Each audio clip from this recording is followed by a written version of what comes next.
Hi, welcome back to another edition of Political Theory Fun Time with me, your host, Professor Selby. Today we're going to be extending our analysis of John Locke's notion of the state of nature, and also using that to bring our story forward in time a little bit to contemporary types of liberal philosophers and how they're looking at questions of what we call distributive justice, which is how much wealth and opportunity, the distribution of wealth and opportunity income in a society. Okay. Um, so, this is the question, right? Like, how much redistribution does liberalism, classical and contemporary, really necessitate, right? Remember, right, I talked about this in the first video. You're supposed to have, quote unquote, enough left over for others. That's awfully vague. Is it enough for them to barely eat and get by? You live on gruel and you live in the streets? Or is it a robust safety net that, with education and unemployment insurance and all of these kinds of things? Which one of these is the right answer, Locke? I wish I could ask you, right? Remember, natural rights and natural law are always mandatory to follow for Locke, but then the question here is, how far are we going to go? The answer, nobody knows. Or they all say they know. None of them actually know. Usually liberals want to maintain this equality of opportunity argument here, but it's much more complicated than it might seem at first. So when you watch that first video, you're like, oh, that's great. Equality of opportunity. Obviously, that's right.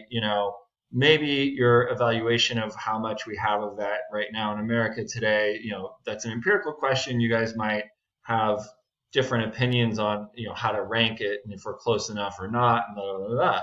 But the way Locke works through his ideas in the chapter on property and how property happens in a state of nature actually makes it quite problematic, okay? And that's one of the goals of this video as well, okay?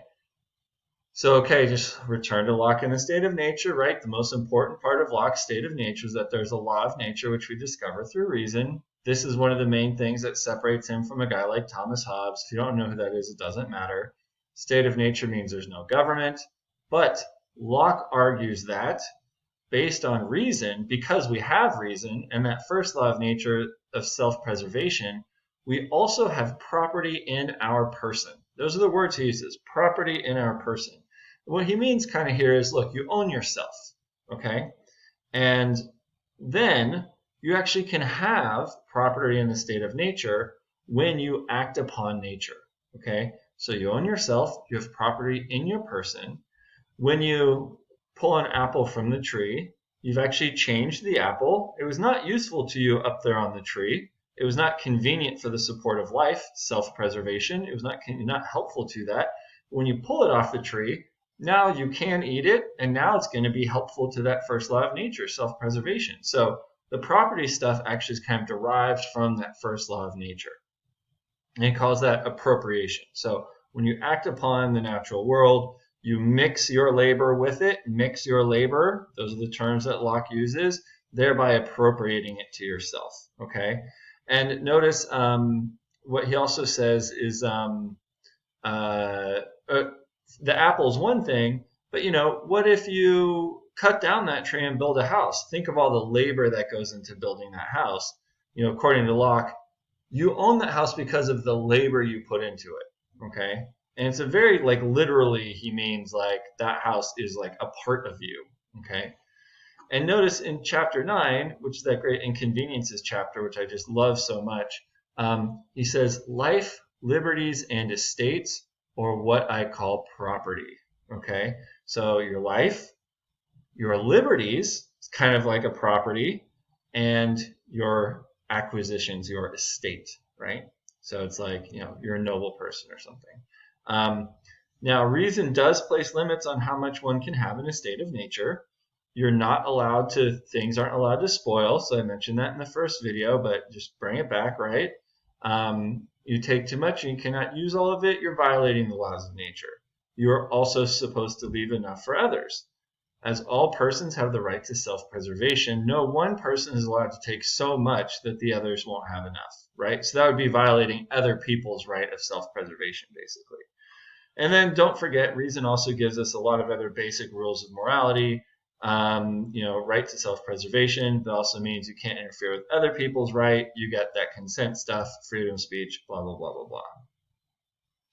Now, what about this mixing of labor? It might sound great when I'm like, oh, the apple, and then you cut down the house, and it's your house because you did the labor. Oh, and like that's a story that we like and that we identify with, and it's certainly wrong.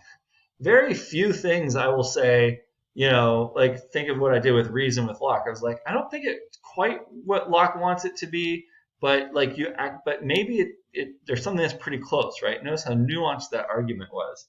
Well, I mean, in this one, look, this is wrong.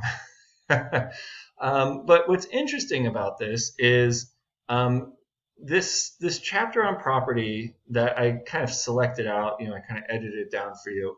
It's actually a really major piece of early economic theory as well. And for about 150 years after Locke, maybe even as much as 200 years, somewhere between 150 and 200 years after Locke, all of economists agreed with this notion of property that Locke is talking about. Okay, they all bought into it. Nobody buys into it anymore in the field of econ. There are some political theorists who do it. I think they're wrong to do that. I don't think there's any empirical evidence that suggests this is the case, that's working the way Locke wants to say it works. I would say something like, look, in a state of nature, you have something like possessions. It's perfectly legitimate to use force to defend them. But to me, property is a relation that comes when you go to the state of government, and it's like, okay, now this is yours, and the police are going to defend it for you, right? Okay. So basically, but let's return to that idea a little bit more of mixing your labor. When you do stuff, when you hunt, fish, build a house, you change nature by acting on it. When you act on nature, it becomes your property. You build a house, that's your whole house. You cultivate land, and it becomes your land. Cultivated land, as Locke says, is much more productive than uncultivated land. Therefore, it supports more people. Therefore, it increases everyone's right to self-preservation. And also, second law of nature, preserve mankind. And so by using the first and second law of reason, we see here that cultivating land helps us be fruitful and multiply, right? It preserves mankind. And therefore, you can get property in land that way, okay? And as Locke says, 9/10, nay, 99 out of hundreds of the value of a thing comes from the labor that's been put into it. This is what I was saying about 150, 200 years of economics where people completely agreed with this, right? Including people like Karl Marx, who literally is like, yeah, Locke, thanks, man. And then he's like, but it doesn't lead to what you think it leads to. Let me hold my beer. Let me show you something real quick. I'll give you that lecture later in the semester. That's known as the labor theory of value. Incredibly important historically speaking, and definitely just wrong. Like Locke is wrong, Marx is wrong on this one, but there you go. And this is the root of the equality of opportunity argument in Locke. But that beautiful story of we're in nature and I use my ability to make more, and sure, maybe I ended up with more than you, but it's fair because we all have equal opportunity, blah, blah, blah. In the span of 6 pages, John Locke starts tossing that argument out, okay? Remember, he does have this kind of historical thing he's kind of doing, and it's a little hard to see really sometimes, but he's like, look, we lived in the state of nature, it was all like that, and he says at some point, men, by consent, agreed to start using money, okay? And now money doesn't spoil, so now you can start hoarding money, have all the money you want. The spoilage thing is not there anymore. What is still there is leave enough for others, but we just have this big question like, how much is enough, right? And so, as I say here, mo money, mo problems, as the song says, right? But money changes how property and goods can be accumulated by any one person because it never spoils, okay? Therefore, money or gold creates a kind of loophole in this beautiful state of nature Lockean system, and all of a sudden, really intense inequality is going to start creeping in, okay? Or maybe it just completely takes over. What happens when there's no more land to cultivate? Go cultivate and make your own. So you exchange your labor for a wage, and the owner sells the excess for profit, right? Is it fair that you never had a chance to get land of your own? What if the landowner just sits back and hires people to work the land, earning money off their work without putting in any of his own work? So maybe, 10 years ago, he had cultivated the land himself and, it looked like this Lockean system. But now he's like lazy. He's like, well, I can just hire somebody to do it and just make money off them. Is he really earning the money that he's making? Sitting there on his porch drinking lemonade while you toil in the fields? That starts to be a big problem for Locke, okay? What if that land was inherited? Remember what Locke said? Life, liberties, and estates? You know what some of those lives and liberties and estates were? The fancy pants aristocrats, both the ones that supported and the ones that were against the revolution, the glorious revolution. So where he starts with this beautiful, we all have chance and opportunity, within the span of 10 pages, all of a sudden, now we're passing down landholding estates to our children. Some people have more liberties than others.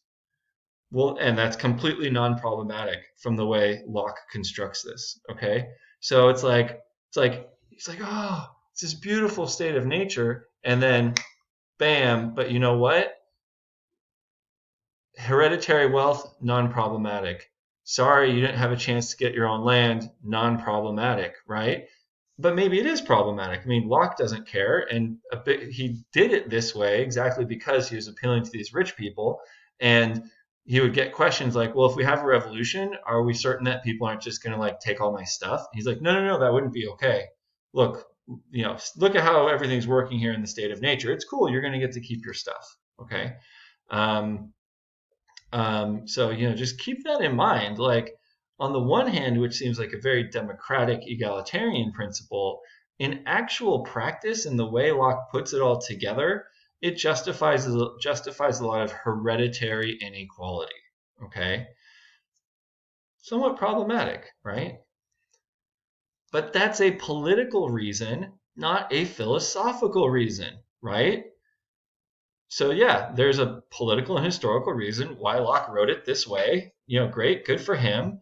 But when we state like that's fine, that's an explanation. That's a scientific, historical, sort of factual explanation, but it's philosophically incredibly problematic, right? Locke's chapter on property is fundamentally untenable. Okay, but again, it was very important historically speaking. So all the economists thought that the labor theory of value was right.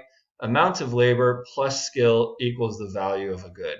And there was believed to be this like proper price of things, which was basically that equation, right? So some people are better at their job than others, so their labor, each hour of labor is worth a little bit more. So that's why the skill piece is there, right?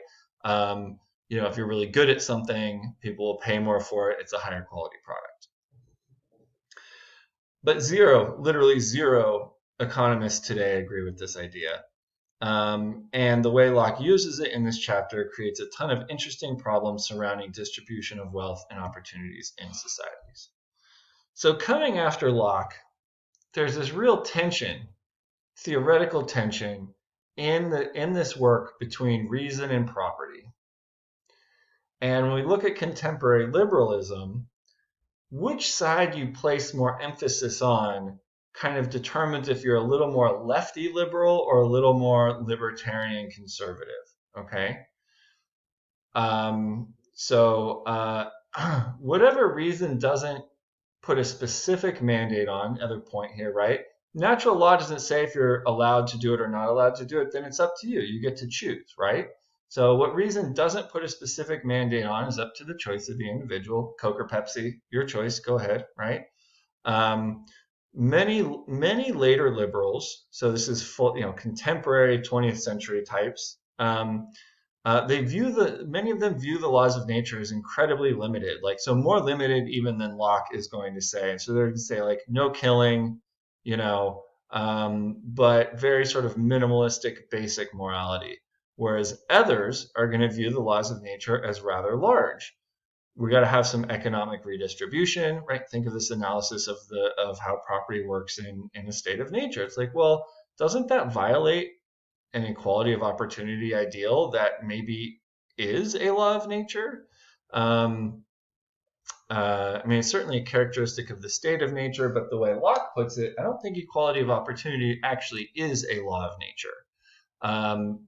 But whatever. So Locke is Locke. He can say it is or it isn't. But I think most of us are going like, I think equality of opportunity is kind of important, right? Like, we don't need to be communists here, but like, let's at least say like, look, some rough notion of equality of opportunity is pretty important. Liberals that reduce the role of reason, I call property liberals because they put more emphasis on the sort of self-ownership piece. And rather than having big laws of nature that's out there, what they say is they say, no, it's more like what's good for me. So I use my reason. I know what's best for me. And so it's just like it's a closer to home decision, whereas government just has to make one decision for everybody, and it's right for half of them, but for half of them it's wrong. So it's just better if everyone gets to make up their own mind, at least about a lot of things, right? That's the libertarian move, okay? Liberals that increase the importance of reason, I call reason liberals, right? They're like, look, no, the laws of nature, like Locke is pretty close on that. We're going to fix it. We're going to make it work better. And you know what? Gosh darn it, equality of opportunity is that important. And so we have no problem taxing people to ensure good education, a decent safety net, good access to jobs that pay well. We're going to have some managed capitalism. No liberals are anti-capitalist, okay? But even Bernie Sanders is not anti-capitalist. He just wants to really manage it. But you can get there once you start being a kind of reason liberal, right? It's like, well, no, look, like equality of opportunity is like maybe our most important after self-preservation is maybe one of our most important philosophical commitments, value commitments. So yeah, it justifies taking people's stuff and using it to uphold that value. Like, what's the problem? Do it. In the 20th century, these property liberals tend towards philosophical libertarianism, okay? Fiscally conservative, socially liberal. That's why they say that, right? And a popular philosopher on this is a person by the name of Robert Nozick, okay? He's impossible to read. Like it's this huge book, and he was a kind of libertarian, and then as he matured, he's like, no, that was all wrong. But everyone still assigns that book because it is a very good defense of philosophical libertarianism. But even himself, he's like, no. It's he turned against his earlier work. I mean, credit to him. Like, you're allowed to change your mind, right? We're not supposed to know what we think all the time from the time we're 20. You know what I mean? You write a great book, and maybe, it's still a great book. He just thinks that there's some issues with it, and it changed his approach. More lefty liberals are people who they'll frequently call themselves liberal or progressive. You will sometimes see them call themselves social democrats. You can get to any of those outputs you like.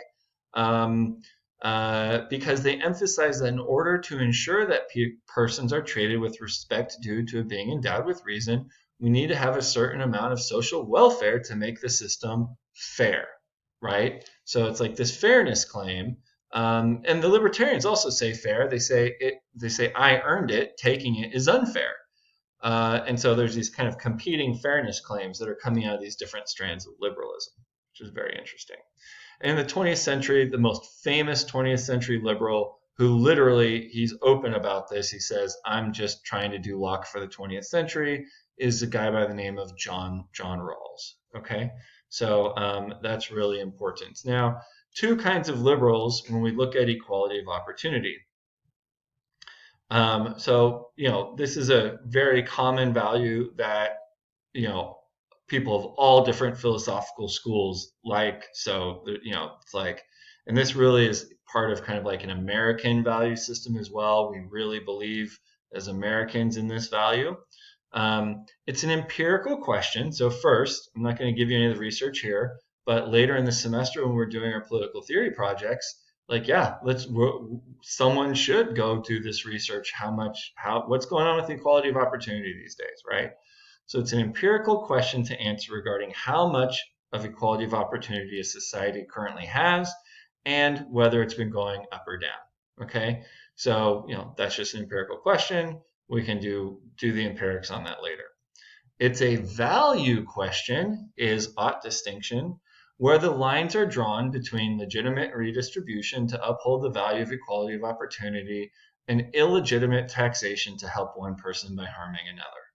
Okay, and that's a hard value question, but I'm certain that the fact it's hard to know exactly where that line is doesn't mean it's less important to draw that line.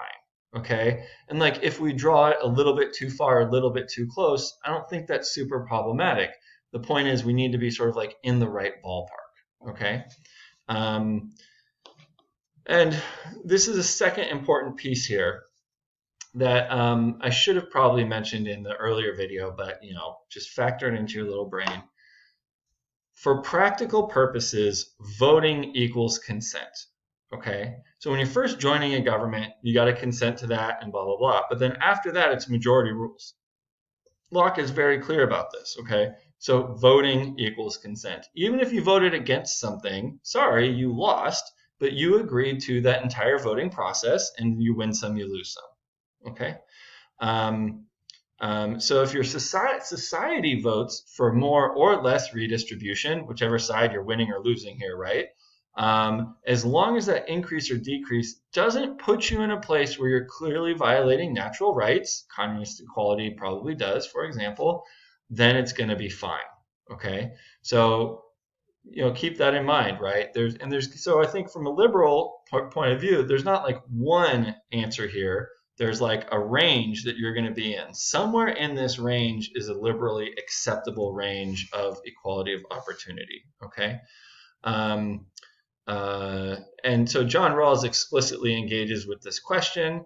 And we'll actually kind of do a Rawlsian activity a little bit later in the semester to kind of just try it out. Like, okay, let's be liberals for a day and let's go into a state of nature and let's debate what kind of distribution we want. But Robert Nozick, our philosophical libertarian, more of a property liberal, he argues quite interestingly there isn't actually much of a right to equality of opportunity other than the right to keep what you have earned with your own labor. Okay? He argues that this right is kind of like a trump on other rights. Trump comes not from Donald Trump, kids. Trump comes from cards. In certain card games, you pick a suit. Sometimes it's always one suit. Sometimes you debate over which suit it's going to be. And that suit will win or trump all the other suits. Okay, so people are playing, say like clubs is trump, hearts, hearts, hearts. Someone plays a club. They win that hand because they played the trump suit. So the trump suit always beats other suits. And then higher trump beats lower trump and like that kind of stuff.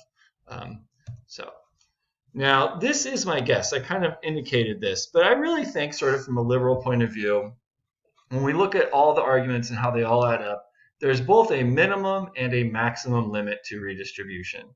I'm not exactly sure where these lines are drawn, but let's say only 1 out of 100 poor people were ever able to get to the middle class. I don't think that's enough equality of opportunity. There has to be some kind of minimum. Maybe 20 out of 100 is good enough. Maybe 50 out of 100, I don't know, okay? But from a liberal point of view, there's got to be some minimum. And there's also clearly a maximum before some kind of communistic perfect equality of outcome, okay?